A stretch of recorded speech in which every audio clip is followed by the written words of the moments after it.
अस्सलाम वालेकुम। मेरा नाम डॉक्टर खलील आज़म है। मेरी तरफ से आप सब भाइयों और दोस्तों को एडवांस में ईद उल अज़हा मुबारक। और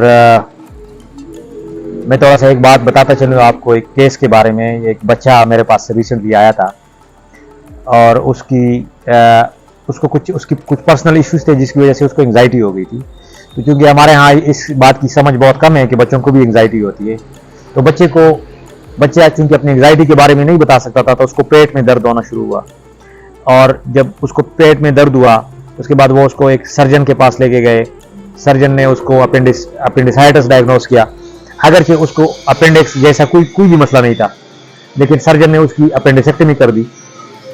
और क्योंकि उसको अपेंडिसेक्टमी का मसला नहीं था, बेसिक मसला एंग्जाइटी का था, तो उसके बाद भी उसको पेट में वही दर्द रहा, बल्कि उससे ज़्यादा बढ़ गया। और उसके बाद उनके कई अल्ट्रासाउंड हुए, यहाँ तक कि उसका पेट का जो सीटी एब्डोमेन भी उसका हो गया, लेकिन वो सारा कुछ नॉर्मल था। और काफ़ी लंबा अरसा इलाज के बाद किसी ने उसको मशवरा दिया कि आप इसको साइकाइट्रिस्ट के पास ले जाएं। जब वो मेरे पास आया तो मैंने देखा कि वो बच्चा शदीद एंग्जाइटी के अंदर है, लेकिन उसके जो सिम्टम्स है वो पेट के दर्द की सूरत में आ रहे थे। तो उसके बाद हमने उसको हैंडल किया।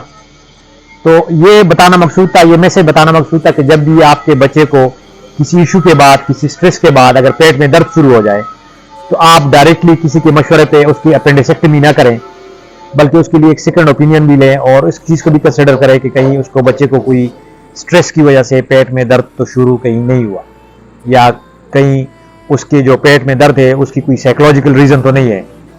अगर हैं तो फिर आप उसका साइकाइट्रिस्ट को दिखाने का ज़रूर सोचें, क्योंकि बच्चों को भी एंग्जाइटी हो सकती है और अक्सर बच्चों की जो एंग्जाइटी है वो पेट के दर्द की सूरत में हो सकती है।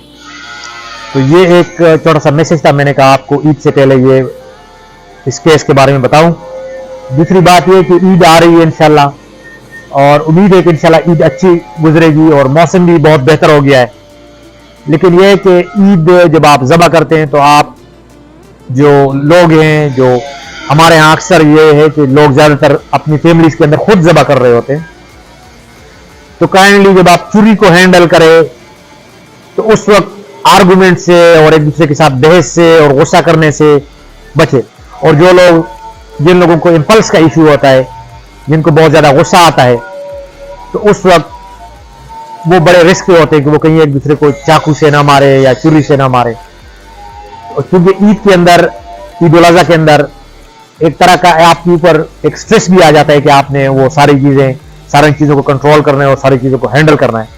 तो इस हवाले से बड़ा एहतियात करना चाहिए एक दूसरे के साथ कम्युनिकेट करते हुए और डील करते हुए और चुरी से काटते हुए अपना जिस्मानी अपने तवज्जो से और फोकस के साथ, अटेंशन के साथ करना चाहिए। और उस दौरान एक दूसरे के साथ ऐसी कोई बहस या गुस्सा दिलाने से परहेज करना चाहिए। तो अल्लाह ताला आप सबको खुश रखे।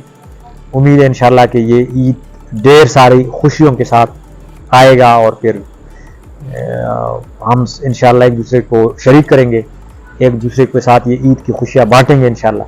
Thank you very much.